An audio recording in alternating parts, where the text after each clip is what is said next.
Hi friends, welcome. Thanks for being here today. I wanted to go over with you the 6 major milestones in the modern diet. At the end of this video, I hope you understand a little bit more about how the pursuit of convenience and quantity has led to the degradation of our food supply and the decrease of quality. And that really affects our ancestral wisdom, something that we've lost sight of over the years. So let's get into it. Let me share my screen here.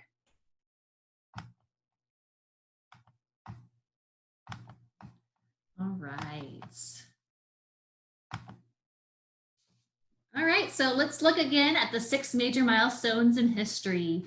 You know, the hunter-gatherers were really in touch with soils, with nature, with sun, their circadian rhythms. But then they started assimilating in more groups. And that was the introduction of the agricultural revolution. We saw more kind of groups in little towns of people using farm food and crops and domesticating animals. So we went from a little more wild to a little bit more contained in that agricultural revolution, and started losing sight of our kind of ancestral ways. And that led to the introduction of refined sugar for our second milestone.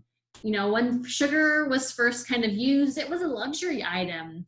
But as it became more affordable, people started using it more often. And it's no wonder, you know, that the dopamine from eating sugar makes you want more. And sugar in its kind of mass processed form has, you know, biological harmful effects. After the sugar revolution, we saw the industrial revolution.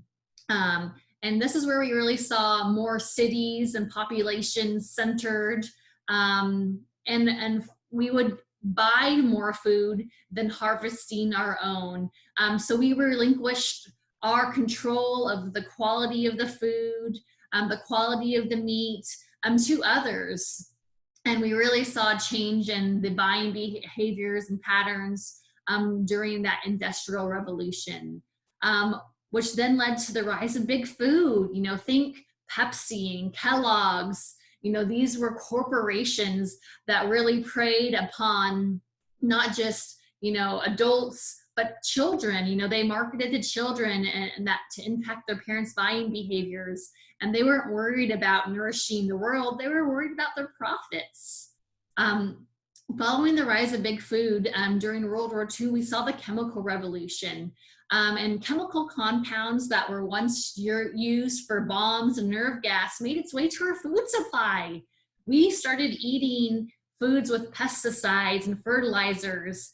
Hello, carcinogens. You know, we wonder why we've seen such incidence and increase in cancer over the last, you know, hundreds of years. And it's, you know, we know that things like pesticides and fertilizers are carcinogenic. So that after the chemical revolution, we got into the digital revolution. You know, as we've seen the progression, we've seen, you know, less nature, more people working inside. And then, you know, over the last, you know, few decades, we've really seen an increase in digital usage. And this digital usage has decreased our movement, our sleep, our posture, and our digestion. You know, it's really an unfortunate thing that we are inside more. We don't have the same connection to our world and to our nature. What I thought was interesting is our genes are 99% the same as our ancestors. However, they were living free of chronic diseases. They didn't have high rates of cancer, obesity, or heart disease. And so we really need to get back in touch with our innate wisdom to be able to kind of be more healthy inside our bodies, more in touch with nature, more in touch with our community, and more in touch with ourselves. So thank you so much.